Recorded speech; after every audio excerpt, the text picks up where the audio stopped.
नमस्कार साथियों, आपका एसके ठाकुर सर चैनल में स्वागत है। आज हम लोग क्लास 12 के डिटरमिनेंट्स चैप्टर के 9वें सत्र में शामिल हुए हैं। इसमें हम लोग समीकरण निकाय के संगत समीकरण हल और असंगत हल के बारे में सीखेंगे। यानी कौन सा समीकरण निकाय संगत है और कौन सा समीकरण निकाय असंगत है, इसे जानेंगे तथा मैट्रिक्स और डिटरमिनेंट की सहायता से समीकरण निकायों का हल भी निकालेंगे मैट्रिक्स का प्रयोग करते हुए। सारणिक और आव्यूहों के अनुप्रयोग, application of determinants and matrix, संगत निकाय और असंगत निकाय, कंसिस्टेंट और इनकंसिस्टेंट। समीकरण निकायों का एक या एक से अधिक हल का अस्तित्व होता है तो वह संगत समीकरण निकाय कहलाता है, और यदि इसके हल का कोई अस्तित्व नहीं होता है तो असंगत निकाय कहलाता है। साथियों, अगर हल है, एक हल है या एक से अधिक हल है तो वह संगत निकाय है। एक भी हल नहीं है, उसके हल का कोई अस्तित्व नहीं है तो असंगत निकाय होता है। अब आइए आव्यूह के व्युत्क्रम और रैखिक समीकरण निकाय का हल कैसे करते हैं। इसे हल करने के लिए एक आप समीकरण निकाय दिया गया है, 3 चर वाला 3 समीकरण है। इसमें डिटरमिनेंट्स ए बनाते हैं। इसमें x पहले कॉलम में x के गुणांक, दूसरे कॉलम में y का गुणांक और तीसरे कॉलम में z का गुणांक को लिखते हैं। दूसरा डिटरमिनेंट्स x लिखते हैं जो वेरिएबल x y z है।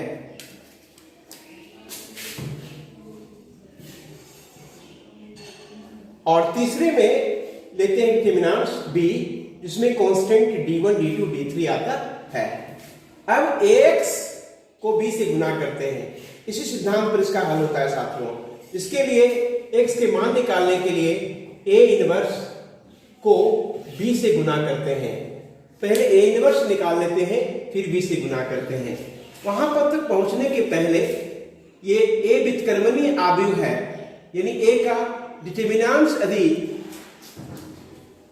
a का डिटरमिनेंट्स 0 नहीं होता है तो इसका व्युत्क्रम अस्तित्व होता है, और जब व्युत्क्रम अस्तित्व होता है तो x बराबर a इनवर्स लेते हैं और a इनवर्स को b से गुना कर देते हैं तो x का मान निकल के आ जाता है। यदि एक अव्युत्क्रमणीय आव्यूह हो, यानी इसका मतलब है डिटरमिनेंट्स ऑफ a 0 हो, तो एडजॉइंट ऑफ b निकालते हैं। अगर ये 0 नहीं है तो ये समीकरण निकाय असंगत कहलाती है, और यदि ये 0 है तो समीकरण निकाय संगत भी हो सकती है, असंगत भी हो सकती है। संगत इसलिए किसके अनंत हल होंगे, असंगत इसलिए किसके कोई भी हल नहीं होंगे। तो साथियों, काम करने में डिटरमिनेंट्स ऑफ ए का बहुत बड़ा खेला है। डिटरमिनेंट्स ऑफ ए हम लोग की जो क्लास 12 का जो स्टैंडर्ड है उसमें डिटरमिनेंट्स ऑफ ए निकाले। अगर ये 0 हो गया तो हम ये मान लेंगे कि जो समीकरण निकाय है वो असंगत है, वहां पर इसका कोई हल नहीं होगा।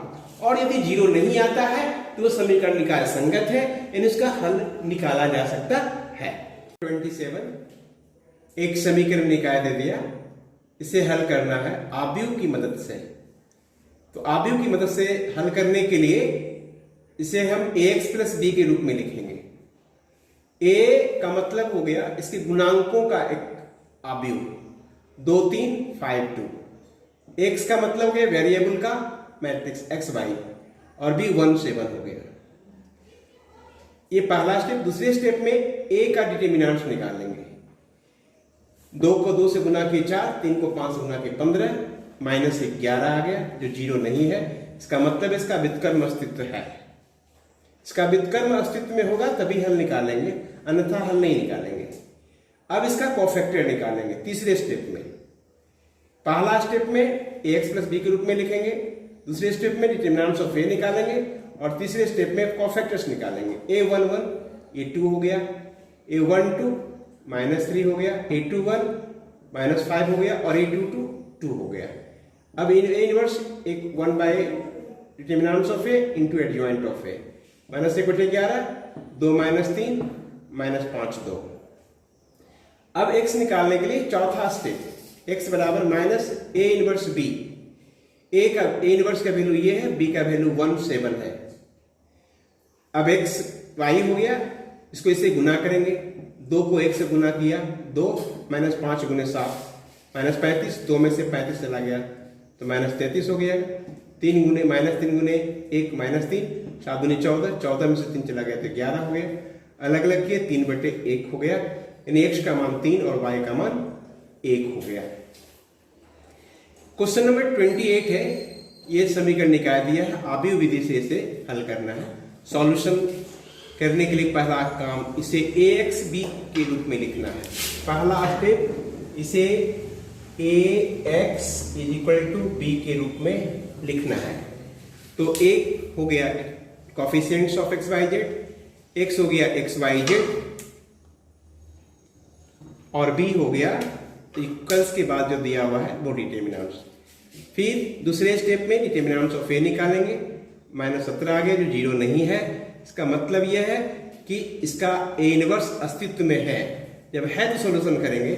उसके बाद नेक्स्ट स्टेप कोफैक्टर्स निकालेंगे। a11 आप कोफैक्टर्स निकाल लीजिए, आपने पिछले अध्याय में कोफैक्टर्स निकालने का प्रैक्टिस किया है, ये आप इसे निकाल करके मिला लीजिए।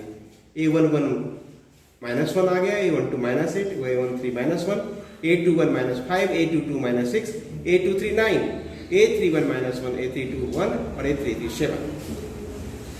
अब a इनवर्स निकालेंगे। a इनवर्स का मतलब हो गया 1 determinants of a into adjoint of a। Adjoint of a लिख दिए, -1 8 -10 -5 6 9 -5 -6 ये 9 है। फिर -1 1 a इनवर्स का वैल्यू निकाल लिए, तो ये वैल्यू आ गया। इसका एडजॉइंट a, इसमें आप फॉर्मूला लगा दिए, determinants of a adjoint of a, इस पर भर दिए। और फिर x बराबर a inverse b, a inverse value मेरा ये है इंटू b।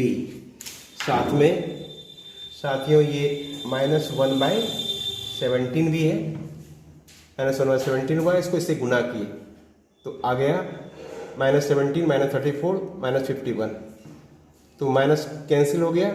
17 17 भाग के 1 हो गया, 17 34 भाग के 2 हो गया, 17 51 भाग के 3 आ गया, यानी सोल्यूशन आ गया x का 1, y का 2 और z का 3। क्वेश्चन नंबर 29 पर चलते हैं। 3 संख्याओं का योग दिया हुआ है, फिर तीसरी संख्या का 3 गुना करने पर दूसरी संख्या के जोड़ दें तो 11 प्राप्त होता है। पहली और तीसरी संख्या को जोड़ने से दूसरी संख्या का दुगुना प्राप्त होता है। इसे बीजगणितीय रूप में निरूपित करना है और आव्यूह विधि से हल करना है। तो पहले मान लेंगे कि पहली संख्या x है, दूसरी संख्या y और तीसरी संख्या z है। कह रहा है तीनों का योग 6 है, x + y + z हो गया 6। फिर कह रहा है कि दूसरी संख्या और तीसरी संख्या के त्रिगुणा का योगफल 11 है। पहली संख्या और तीसरी संख्या का योगफल दूसरी संख्या का दुगुना है, इसको इधर कर दिए तो x - 2y + z = 0 हो गया। अब ax + b के रूप में लिख लिए। इसके बाद मेरा काम होगा कि इसको ax = b के रूप में लिखना। तो a निकल के आ गया, ये कोफिशिएंट्स 1 0 1 1 1 -2 1 3 1। x हो गया variable x y z,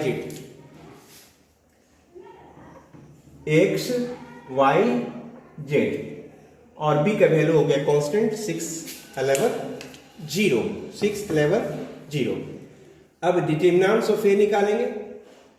determinants of a जब निकाले 9 आ गया जो 0 नहीं है, इसका मतलब यह है कि ये इसका इनवर्स संभव है। अब कोफैक्टर्स निकाल लिया, कोफैक्टर्स निकाल के एडजॉइंट निकाल लिए। 7 3 -1 -3 0 3 2 -3 1। अब ए इनवर्स निकाल लिए, a determinants of a into adjoint of a, ये a इनवर्स निकल के आ गया। अब x = a inverse b, a inverse को b से गुना कर दिया तो रिजल्ट ये आ गया। ये 9 से 9 दूनी 18 9 3 27 1 2 3 आ गया, यानी x y z, x का मान 1, y का मान 2 और z का मान 3 हुआ। साथियों स्मॉल y है, स्मॉल x है, स्मॉल z है, यहां भी x y z। ऐसे आपने इसका सॉल्यूशन किया कि x का मान 1 हो गया, यानी पहली संख्या 1 है, दूसरी संख्या 2 है और तीसरी संख्या 3 है। एक्सरसाइज 4.6 का सॉल्यूशन अब हम लोग देखेंगे क्वेश्चन नंबर 1 है, 1 से लेकर के 6 तक ये बताना है कि संगत समीकरण निकाय है कि असंगत समीकरण निकाय है। तो इसे ज्ञात करने के लिए क्या करना है, क्या स्टेप है, समझने की कोशिश कीजिएगा। ये आपका क्वेश्चन हो गया। सबसे पहले डिटरमिनेंट्स ऑफ ए बनाएंगे। जब x b के रूप में लिखते हैं तो a लिखेंगे, यानी कोफिशिएंट्स का डिटरमिनेंट्स 1 2 2 3। इसका डिटरमिनेंट्स निकालेंगे तो 3 - 4 बराबर हो गया -1। ये 0 नहीं है, इसका मतलब ये संगत समीकरण निकाय है। अगर 0 आ जाएगा तो संगत समीकरण निकाय नहीं होगा। ये सेकेंड हो गया। Determinants of A matrix A लिखे 2 1 -1 1। डिटरमिनेंट्स ऑफ ए निकाले 2 1 आए 2 -1 तो 2 + 1 हो गया 3। ये भी संगत समीकरण निकाय है साथियों। 3 नंबर ए 1 2 3 6 6 - 6 0 आ गया। यह संगत समीकरण निकाय है नहीं है, यानी असंगत समीकरण निकाय है। नंबर 4 ये समीकरण दिया हुआ है। ए में हो गया 1 2 a 1 3 a 1 2 2a।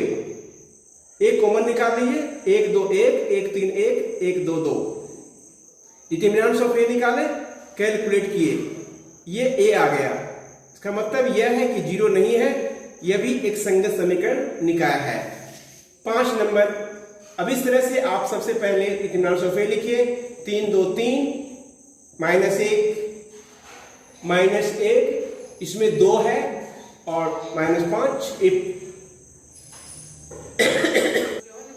तो ये -5 हो गया, -2 -1 0 हो गया। अब डिटरमिनेंट्स ऑफ ए निकालेंगे। तो सबसे पहले यहां पर ये समझ लिए, अंडरस्टैंड कर लिए कि भाई जो दिया हुआ है उससे पहले ए निकालना है, coefficient of x y z का एक मैट्रिक्स बनाना है, उसका डिटरमिनेंट्स निकालना है। अगर 0 आ गया तो कहेंगे असंगत समीकरण निकाय है, 0 नहीं आया तो संगत समीकरण निकाय है।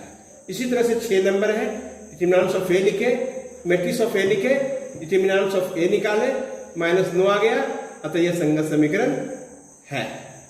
क्वेश्चन नंबर 7 से 14 तक में इसे हल करना, आव्यूह का निर्माण करके हल करना है। आव्यूह का निर्माण करने के लिए ये समीकरण दिया है, ax + b के रूप में लिखना है, a × x b। a का मतलब हो गया कोफिशिएंट का 5 7 2 3। x का मतलब वेरिएबल का हो गया x y। अब b हो गया 4 5 कांस्टेंट का। दूसरे स्टेप में a का डिटरमिनेंट्स निकालेंगे, 1 आ गया, इसका मतलब a इनवर्स अस्तित्व में है ही लिख देंगे, तब अस्तित्व में रहेगा तब हल करेंगे। अब उसके बाद दूसरा स्टेप में फैक्टर्स निकालेंगे, cofactors a11 a12 a21 a22। तो उसके बाद तीसरे स्टेप में ज्वाइंट निकालेंगे, 3 - 7 -2 5। फिर a इनवर्स निकालेंगे, determinants of a × adjoint of a। ये निकल के आ गया। अब x लिखेंगे a इनवर्स b। अगले स्टेप में x बराबर a inverse b। a inverse को b से गुना करेंगे, गुना करने के बाद ये आ गया, x का मान 2 और y का मान -3 आ गया। साथियों, इस तरह से आपने आव्यूह निर्माण विधि से हल करने के लिए सीखा है। आप इसी तरह से कोशिश करें, प्रयास करें, हमारे साथ जुड़े रहें और आसानी के साथ सॉल्यूशन को सीखें। हम अगले वीडियो में इसके आगे वाले क्वेश्चन से लेकर के पूरे अध्याय का सॉल्यूशन लेकर के आ रहे हैं। तब तक के लिए विदा लेते हैं। नमस्कार।